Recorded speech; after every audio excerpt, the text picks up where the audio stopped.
All right. Looks like I just got the notice that we're up and streaming. So happy to do another one of these fun live streaming events. I figured a great topic for the start of the new year would be more fitness and off-season training, since that seems to be the most common, the most common resolution is this new year I'm going to get in great shape. And for golfers, this is all right.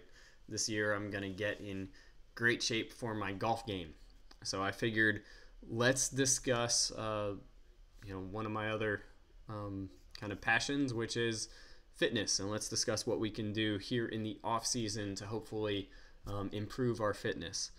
So just like with the swing, I always like to take kind of a global perspective and do some sort of analysis on each student and look at the different categories.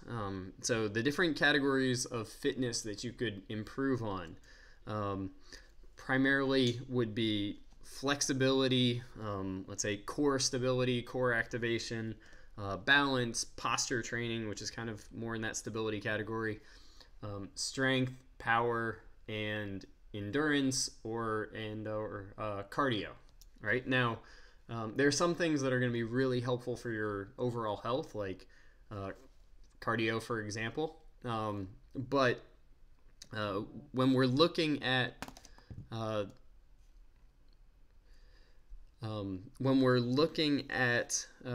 the requirements for golf, I would say that the place where I see most people miss out on, and where you can get the biggest improvements, are going to be your flexibility, your core stability, core activation, and balance training. If you get a good foundation of those, then you can try and add on some strength and some power. I'm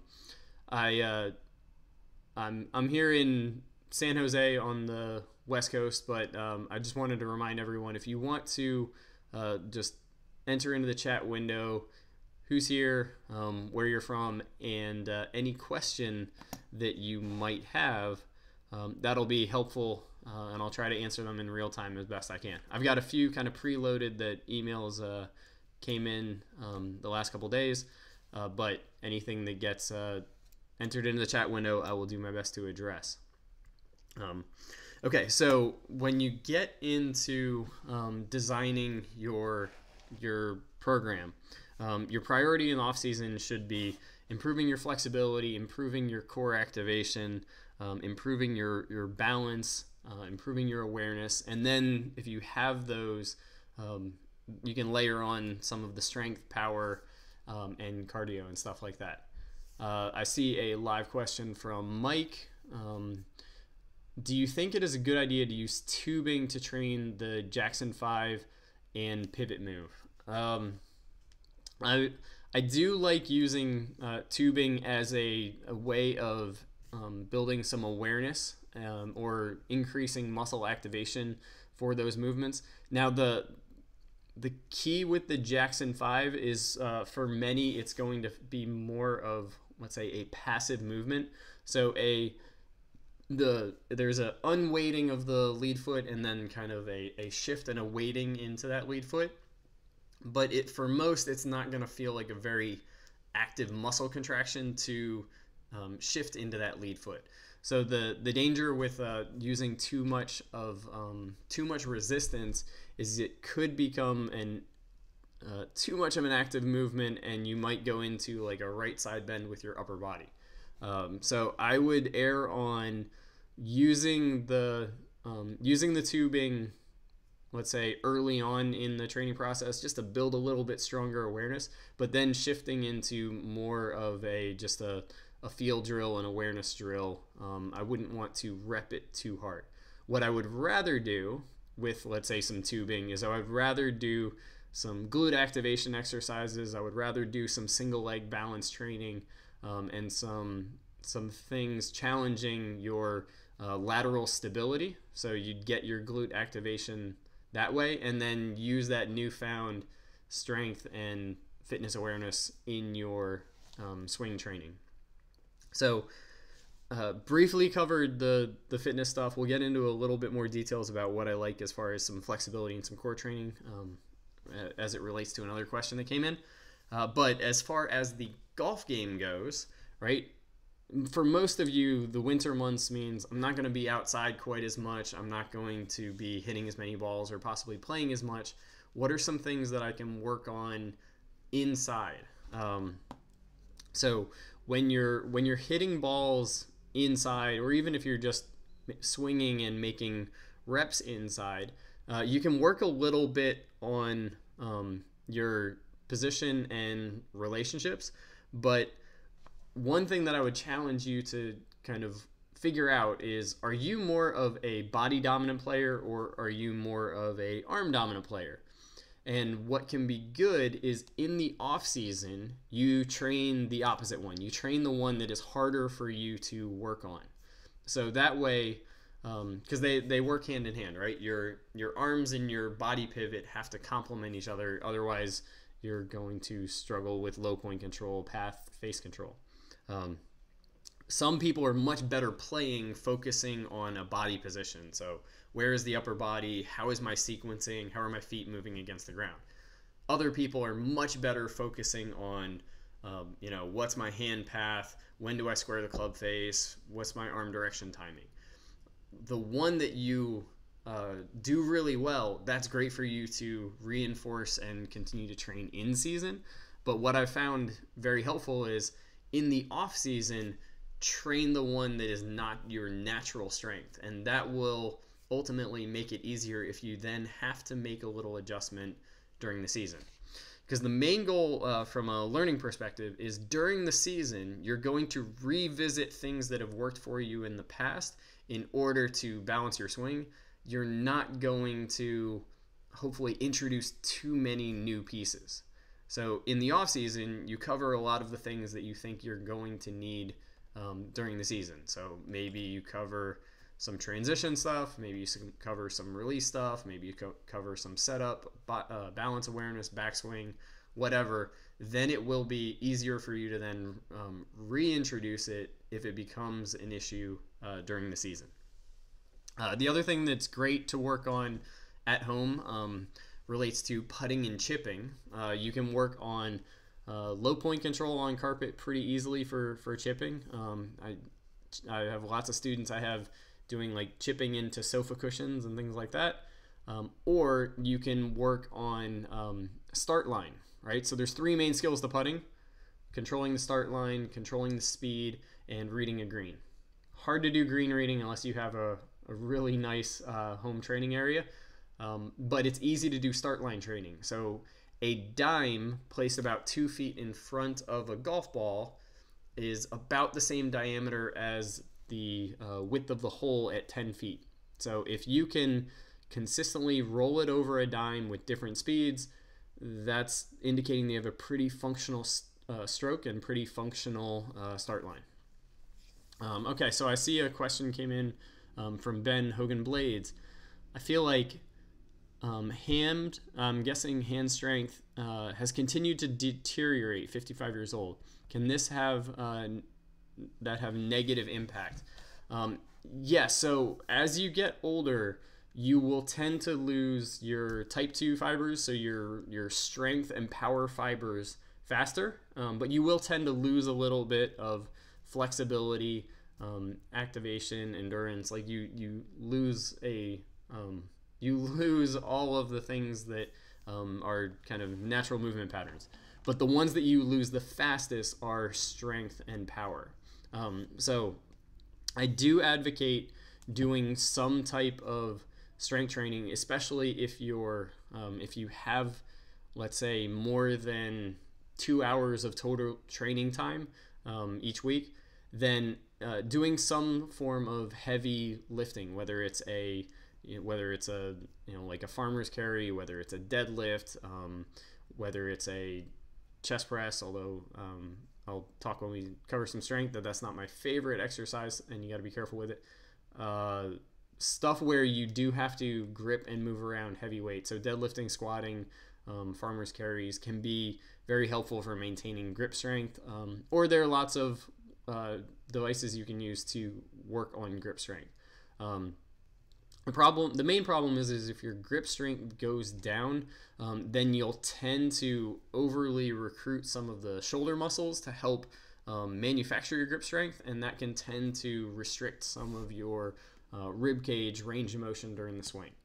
And it'll tend to cause a little bit of a over tightness down at the bottom of the swing, and that can cause more of a chicken wing, low point control, path going left, toe hits, those things. So yes, I would definitely do some form of strength training as you get older in order to hopefully maintain your grip strength and your overall power ability. But let me jump. I did have one question that's kind of related to that topic that came in earlier today. From Brent. He was referencing in my book in the section where I'm talking about common swing faults. I reference how one of the let's say stereotypes of TPI is that they have a number of different tests, and pretty much everyone fails the glute test or the bridge test, and everybody fails the T-spine rotation test. Typically, also many people would fail the core activation test, although their core activation tests are a little weaker than some other systems. But basically, most people have tight T-spine, most people have weak glutes. How do you balance that? How do I like to improve that? So the tight T-spine is you need to do things that involve breathing in order to get the ribs moving. If you have someone in your area who is an Eldoa trainer, I think that the Eldoas for the ribs are pretty amazing, and they can take a little while to have some effect. Like I've heard people taking as long as 6 months or so of doing the rib Eldoas to really open it up. But if you open up each rib, you can gain, like let's say you gain 1 degree at each level. Well, 1 degree on each side times 12, you can gain 25 degrees with, I don't want to say not a whole lot of work, but kind of in a safe-ish way. If you start, if the spine, if the center of your rib cage is really rigid, then if you force the flexibility issue too much, like clubs across your back and really twisting like so, you could potentially create some problems because the outside is moving, let's say, more than the inside. You could potentially create the situation for injury. So I'll give you one. I mentioned some breathing exercises, but I'll give you one simple kind of T-spine rotation exercise that I really like. So if I was to sit here kind of towards the back of my chair, so I sit up nice and tall, I'm going to focus on some axial extension. So I'm going to focus on maintaining length in my spine and in my mid-back. And then I'm going to bring my arms up and keep the elbows above shoulder height. Now I'm going to pull one arm back and reach the opposite palm forward, and I'm going to externally rotate both arms as I do it. That external rotation is going to force some more of the movement through the spine. Instead of if I stay in internal rotation, I can get more of it in the actual shoulder socket. So I go into external rotation, pull one arm back, reach the opposite arm forward, and just take a few breaths and kind of, as I inhale, I'm going to hold that longer, and then when I exhale, I'll try to increase just slightly, and then as I inhale, go a little bit further, do like a couple breaths on each side. From a spine standpoint, I've got the video on the site called the Analytic Warm-Up, where I teach you how to do kind of translation exercises for the spine first before you get into rotation. So please always make sure that you've warmed up your spine before you start trying to do any T-spine rotation. But good breathing exercises where you get the ribs kind of moving in all directions, and then kind of T-spine rotation exercises after that. The other thing that you'll probably need to do is, because of their connection to it, you'll have to work on some good shoulder stretches. So like pec stretch and lat stretch will also restrict your T-spine mobility, because both run from the shoulder to the pelvis, kind of one across the front, one across the back.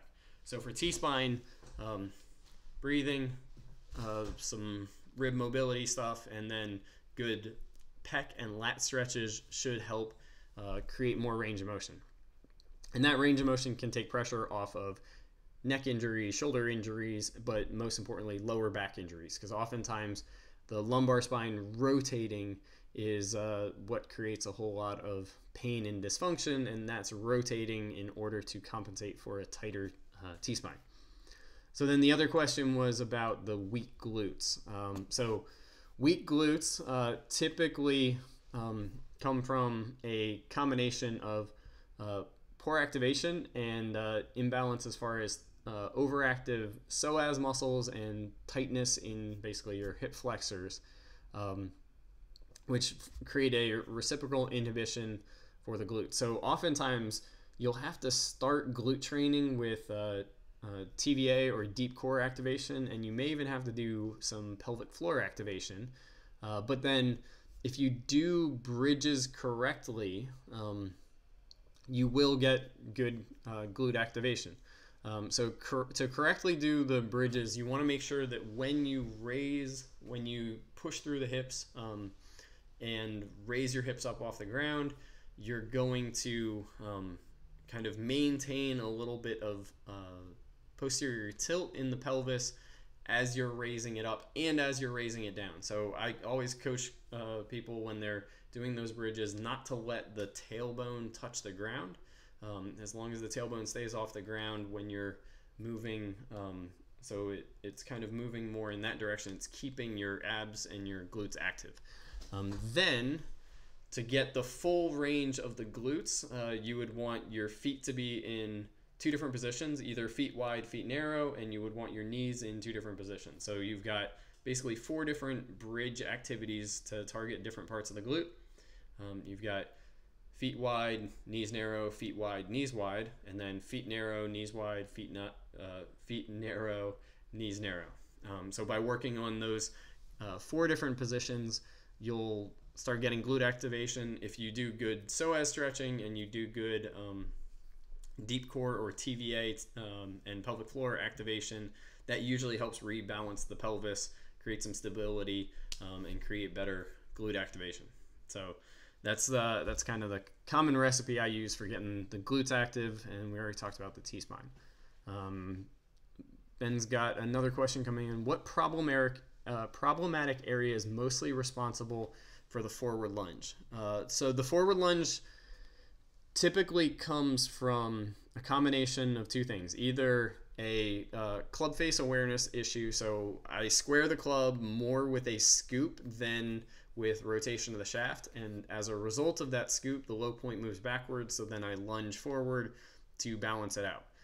So the forward lunge can be a way to kind of create shaft lean, but from the body instead of the wrist. Physically, there can be a handful of issues. Tightness in the neck, so inability to rotate your head to the right enough, so then you'll shift forward to kind of move stuff up the chain, as well as keep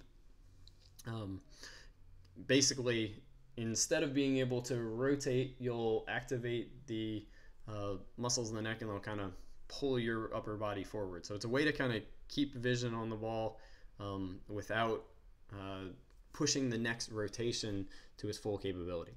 It can also be very protective on the shoulder. So when you rotate and stay behind, you'll tend to get the arm to extend a little bit away in as it's going into external rotation, where the shoulder, to be more protected, would like to stay into internal rotation and flex a bit. So if the upper body, or if the shoulder wants to go like that, that would pull the low point in, and that would tend to move the path to the left. So then lunging in front tends to balance that. So neck and shoulder can be a big issue. The right shoulder flexibility, so if the right shoulder tends to go into internal rotation, that can cause a leftward path, and the forward lunge helps make that less dramatic. So I tend to see a lot of neck shoulder issues related to the release contributing to the forward lunge. If those are cleared up and that's not the issue, then I would most likely look at the feet and how they're working at the ground, because it probably means that you're probably getting more of your speed from an arm pull, and the forward lunge is a good way to kind of work with a more of an arm pull situation. So you had a calcified tendonitis in your left shoulder. Yes, that could definitely contribute to more of a forward lunge, especially if you lost some external rotation of the trail arm, or if you had some stiffening of the SC joint or AC joint. Those could absolutely contribute to the forward lunge problem. So then you'd have to figure out, is that something that you can really improve on, or then do you have to start working with more of a forward lunge pattern? So another question, Ben's doing a great job, but if anybody else has any questions about their fitness or their situation, go ahead and type it in the chat window.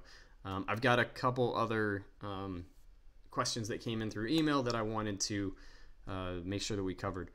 Sharon asked about, off season is a good time to kind of game plan and work on your overall swing. So she was asking about shaft plane versus elbow plane versus shoulder plane. Basically, if you were to, get into your setup position and draw lines on video, what's the advantage of looking at either the elbow, the shoulder, or the shaft plane? I would say that early in my career I used all three of those. I would say that now almost exclusively I'll use the impact plane, which is going to be closest to the elbow. So the research from Dr. Kwan on the functional swing plane and most of the guys you talk to, the only time the club is really going to be planar is from waist height to waist height. So what I would do is make sure that the camera is in a good setup position, so it's in line roughly with the hands from the down the line, and then take the swing to impact and then draw the shaft plane there, and then go back to setup and just, you can see where that goes. It'll usually go through about the point of the trail arm. But the key for timing is looking at that relationship. Where is the club at waist height, and then where is the club working on the way through? The more that it's coming from under to above through impact, it's going to tend to be shallower, rightward, more driver based. The more that it's slightly outside and then under, the more it's going to be, let's say, iron based. But drawing the impact plane is what I believe is the most useful of the plane lines that you could draw when looking at video. All right, I have a question coming in from Mike. Do you have any ideas on knee pain precipitated by walking? Is there any way to tell if it is from the quadricep overdevelopment and inhibited hamstring or other causes? Anytime that there is pain, I like to refer out to my team and get a thorough evaluation, because there's lots of simple what are called provocation tests where they can basically figure out, okay, if you can touch where the pain is going and they can have you do certain movements, if it triggers the pain, then you have a pretty clear idea as far as where the pain is coming from, and it makes it much easier to diagnose. I would say that the knee is one of the tougher joints as far as being able to create space. A lot of the other joints have some really small, deep muscles that can help create space if you train them, and the knee doesn't have that. So typically knee pain and focusing on quad flexibility, focusing on I'd say quad flexibility more so than hamstring flexibility, although it can contribute, and making sure that there's adequate strength in the VMO, which is a tough guy to train, but that helps with the patella tracking. Those two are, I've seen a fair amount of improvement in knee pain, especially from walking on hills, when you get those two a little bit more balanced. But I would definitely talk to somebody qualified in your area, physical therapist, chiropractor, osteopath, somebody who knows how to do a joint assessment and look at that knee. Yeah, I'm trying to think of your swing. I know you were out here a little bit, and we were doing mostly related to the back. I'd probably go, if I remember right, your quads weren't super tight, so I'd be looking more at, I'd find somebody in your area so you could rule out a couple issues, and I'll send you a little note after this. Just send me an email to remind me. Okay, I had another question as far as like lesson plans and during the off season, how do you balance? If you're used to taking like a weekly lesson, should you continue on that during the off season? Should you try and own it a little bit? Edward was asking about how he was working on shallowing and oh, Mike, okay, actually for Claire. Then I would, yes, shoot me an email and I'll give you some ideas. Okay, back to Edward working on shallowing. If you're working on the downswing, what I find is that the transition and the release have to blend together, right? So you can have really big success working on one or the other, but the greatest gains and when it will feel somewhat automatic is when you work on each of them, but together, right? So let's say you're working on shallowing. That means during the release, you would have to work on a little bit more shaft rotation and a little bit later arm extension timing. And you'll have the best success when you're doing both of those. So the off season can be a good time to work on the one that's more challenging. Where in season, I would say you want to focus on the one that is easier for you to do because it'll be easier to, like, it won't take as much thought. And the problem is if you overly focus on one area, typically the brain kind of shuts down or loses some of its sequencing, some of its like connection down during those transition points. So I tend to advocate working on a few things at once and let's say spending less time. So normally during the season, I might say you're going to work on one specific topic for anywhere from 3 to 6 weeks. During the off season, I cut that about in half. So I'd work on one thing and then move on quicker because I know that I want to work on multiple things at once. And I want to try in the off season to cover as many topics related to that as I can. So if I'm working on shallowing, I might work on how the feet are working on against the ground. I might work on how the pelvis to rib cage sequences are working. I might work on shallowing with the right arm and shallowing with the left arm or left forearm.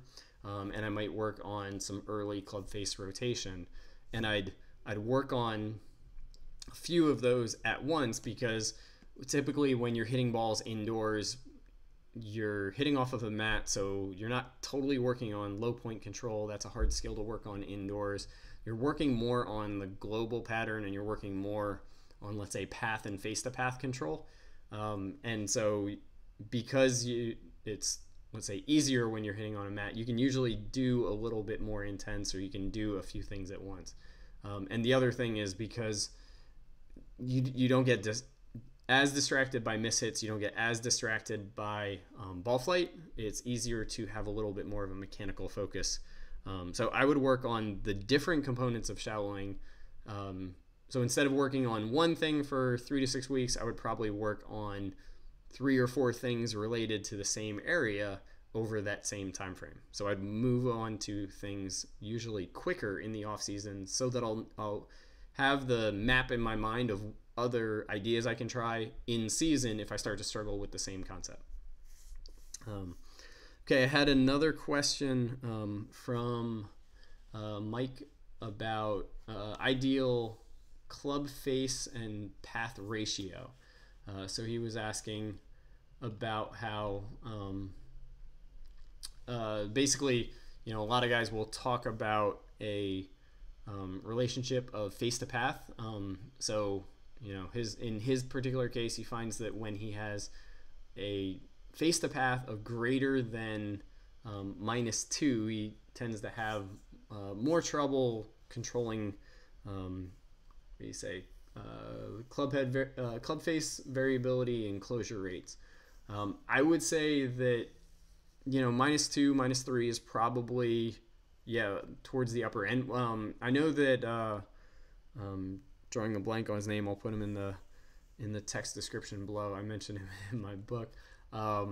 He did some research and found that, like, when you get over above minus or plus or -5, so if the club face to path starts getting above 5, you're going to have pretty much impossible dispersion. You're going to have too high variance misses.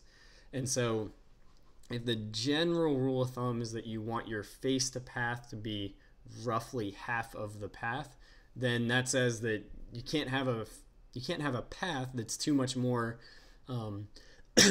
you can't have a path that's too much more than 5 or 6 degrees into out or out to in, or else your club face open closed being half of that is going to be up around 4 or 5.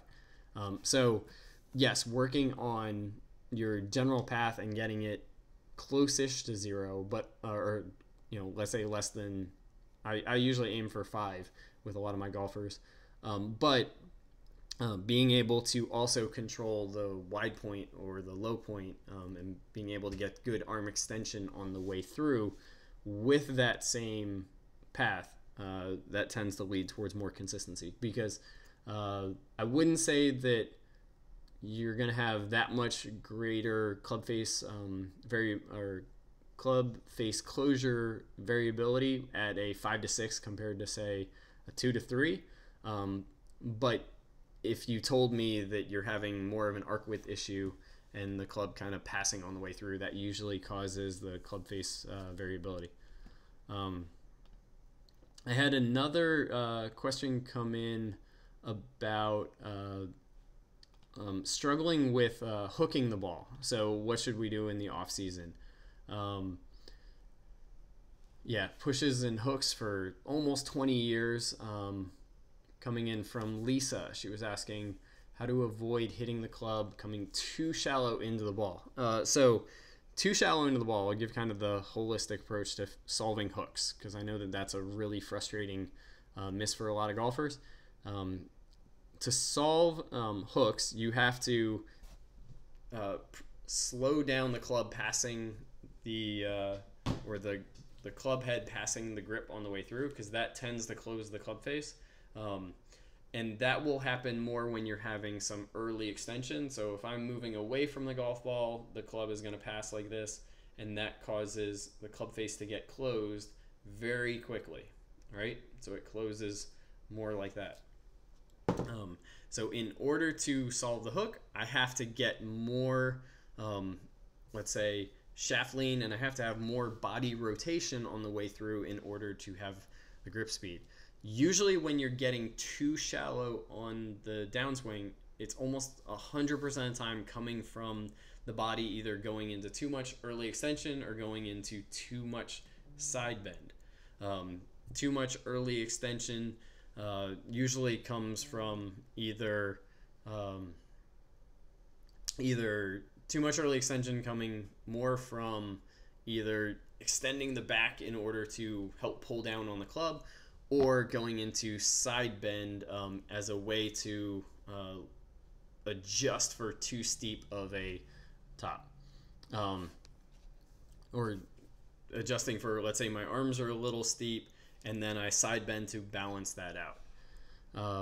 So usually with hooking the ball, the first thing I do is I work on grip speed and torso rotation while staying in your posture. So basically working on a good follow through position and making sure that I'm not having all the speed down at my hands, that the grip and my body are continuing to move on the way through. That helps move the path more left, and if I work on delaying the club passing this way, that tends to hold the face open. So stage one is kind of working on the body rotation on the way through, and then seeing what ball flight reactions I might get to that. So some golfers will hit more poles, then I need to work on the path at about shaft parallel. Maybe now I'm getting a little steep because my body is turning, so I'm hitting more poles. Or what's I'd say most common is I'm hitting them a little off to the right, because now I've delayed the closing of the club face and I've rotated my body, and I have to work on getting a little bit earlier shaft rotation. And closing the face through shaft rotation is usually the scariest part of solving a hook, but it's also one of the most important skills that will eventually or quickly teach you how to get more shaft lean and get the club from coming too shallow. So if you're hooking the ball, we've got a number of videos on the site on the high level of the hook and walking through how to get more of the hit my arms or pool noodle in the follow through, low to high, like a bunch of drills working on that body rotation on the way through to avoid the stall, and then figuring out your individual issues based on feedback there. Daniel is asking, how does one get advanced notice of the live Q&A? Normally, so if you subscribe to the YouTube channel, they'll send you, they'll give a little update when we're posting this. Today was a little bit of, it was a little bit of a last minute scheduling. So we only decided, or I decided that I was going to do this this morning. I wasn't quite sure if my social calendar was going to allow for it, but normally I'll usually give a few days notice. So you can either go to Golf Smart Academy, and if you sign up for the free trial membership, or if you're a member, we send out the emails letting you know that it's going to happen and requesting any advanced questions. Those are the ones that will always get answered first. Otherwise, if you subscribe to the YouTube channel, then you'll get an update when I schedule it, and then an hour beforehand or right beforehand, it'll give you another reminder. I had one more question that I already one more question that came in from Brent. I talked about the tight T-spine and glutes, but he was also asking that.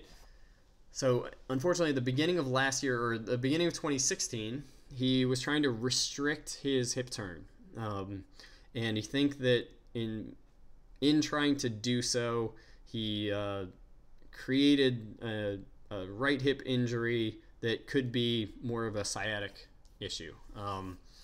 That is, it's not super common that would come just from restricting the hip, but dealing with some sciatic issues is not uncommon. So, like, let's break that down and talk about the two components. One, trying to restrict your hip turn. Here's where my take on that is. Some golfers, we know from 3D that the average is that the trail leg is going to straighten, 10 degrees, 8 degrees, somewhere around there. So the trail leg is going to straighten. You don't want it to stay perfectly straight. Some golfers, especially with certain swing characteristics, would like lock that leg out and go to the outside of the foot and shift on the front foot, and by trying to keep that trail leg a little more flexed, they would load up a little bit better. In general, I'm more of a fan of kind of free pelvis and free hip turn, and the only time that someone will ever feel like they're getting more restricted is when they learn better foot to ground contact. So if you learn how to stay more on the inside of the foot and not shift into your toes or not shift to the outside of the foot, sometimes it will feel like you're keeping your leg more flexed, but I'll usually show you on video that it's not. It's just by having better foot contact, you're feeling more tension in the hamstring, so that when you load, it's all the way connected into the ground, not just into the, let's say, the outside of the foot. So that's where the interpretation of you got to keep your trail leg bent as opposed to allowing it to straighten, I think it relates to mostly what's going on at the foot, not so much what's going on at the knee, but it's easier to see the knee than it is to see what's happening at the foot. Now we've developed a situation where we created some issues that might be sciatic. Sciatica can come from disc issue, so it can come from the sciatic nerve exiting out of the spine. I believe it's levels L2, L3, L4, L5, S1, S2. You can have sciatic disc issues if you have some impingement there. You can also have issues from tightness in certain muscles, specifically the piriformis muscle. So the piriformis muscle it goes from the inside of the sacrum to the outside of the hip, and the sciatic nerve runs between it and the glute, or in many cases, it actually runs through the sciatic or through the piriformis. So if you have tight piriformis, which is one of your three main pelvic floor muscles, so if you have imbalance in your pelvic floor, if you have overly restricted internal rotation, those can create some sciatic issues from more the piriformis as opposed to from the actual disc or the joint or the sciatic nerve coming out of the spine. So that would get like anytime there's pain, I want to work with somebody who understands the pain problems and can help you balance it there. So I'd absolutely go to see someone.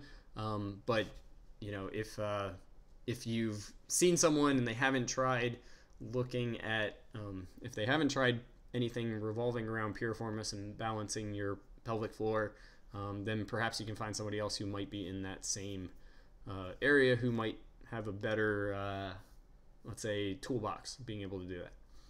Okay, I had a couple questions come in from Golden Gate. I'm a right-handed golfer and noticed that I've lost flexibility on the follow-through. I am tight on the follow-through, but more flexibility on my backswing. Is there a way to solve that imbalance? Yes. That's a normal pattern for playing golf. Unfortunately, because we build more resistance with that right side compared to the left side, oftentimes you will have a greater degree of flexibility turning in your backswing than you will on the follow-through, just from the natural balance that's created with the sport. So often swinging left-handed and hitting some balls left-handed in the off-season can be another good project. I especially give that to a lot of juniors, and if you get used to doing that, then you can do some practice swings on the course left-handed to counterbalance the imbalance that will naturally happen from swinging multiple times right-handed. But otherwise, in general, in the gym, you want to try to be more symmetric. By doing a balance strength training, by doing posture work, by doing the Eldoa, which is one of my favorite exercises for working on the spine, you can hopefully help minimize some of those imbalances. But again, if it's if you're tight on the follow through, you can adjust for it by flaring the lead foot out. You could long term do some left-handed swings. Short term, you could do kind of flexibility and stability work, more focusing on that follow through side. But I'm working on a little video related to that, because many golfers who think that they have flexibility issues more have a swing issue, and it just shows up in because they haven't rotated. Like, many golfers think that they have a flexibility issue because their body isn't rotated at impact. But if you're saying that it's a follow-through restriction where I'm not getting to this position at any point in time, that's probably more of a flexibility issue. Because if it's just at impact, but then you're able to rotate into the follow-through, it's more of a timing, it's not a physical restriction. Okay, I had another question from Troy M. Does the lead hip go into external rotation during the backswing, or should it stay neutral, letting the knee move more towards the golf ball? The hip will go into external rotation, but you can also go into external rotation and have the knee moving in towards the golf ball. It's just with the amount of um, rotation of the pelvis during the backswing, it would be virtually impossible not to go into external rotation with that lead hip. So I tend to train more of the awareness of the trail side hip during the trail side foot and the trail side hip during the backswing, and then kind of accommodate what's more comfortable with the lead hip, as opposed to focusing too much on forcing external rotation. You know, a lot of what happens at the hip, I think, is better trained at the feet. I'll use awareness drills to kind of help people feel what the hip should be doing. But by learning how to feel the foot against the ground, it gives more of a reason for the hip to do the right thing, instead of just artificially trying to create it doing the right thing. So the problem is, if you try and force external rotation of the hip, I think that'll mess up your backswing. Or if you try and force it to stay neutral and move towards the golf ball, if you're doing that purely from the hip, there would be the fear and the tendency that you could get a little bit too much towards the outside of the trail hip in order to, or outside of the trail foot in order to make that happen. So I'd be a little careful with forcing the external rotation of the lead hip during the backswing, unless you've confirmed on video that when you do that, your feet work better against the ground. Okay, so if anyone has any last questions, we're getting close to wrapping up this one. Never quite know which direction we'll go based on your questions, but they're always fun to try and be prepared for. I do want to remind everyone that I'll have some links in the description below for both the website as well as the book, closing in on selling 500 copies of the Stock Tour Swing. This is kind of my manual for understanding the big global picture of how the different pieces match together. Really help you understand how to read feedback and how to prioritize, by understanding your pattern, prioritize what you need to work on when you play, as well as here during the off season. So just quick reminder on the off season stuff: make sure you're working on some flexibility, some core. Definitely do some balance training. If you've got enough time, then you can layer in some strength and some power, and possibly some endurance and even cardio. From a game perspective, you want to work on your weaknesses here in the off season, and then focus a little bit more on the strengths during the in season. And I like to vary what I'm working on a little more frequently in the off season than in the during the season, so that my brain basically has more options that I can then recall. So I don't have to learn as many new things during the season. I just have to remember what worked for me during my practice during the off season. So thank you for all of you for your questions and for joining me for another one of these Facebook Live Q&As. Seems to be pretty well received, so we'll definitely keep doing them. If you have any other questions, you can email us at support@golfsmartacademy.com, and we'll start building a queue for the next one. But good luck in 2018, and my pleasure. Thanks for all the compliments, all the questions. Good luck in 2018. Absolutely have a plan. Stick to that plan. And as always, from Golf Smart Academy, happy golfing. Best of luck.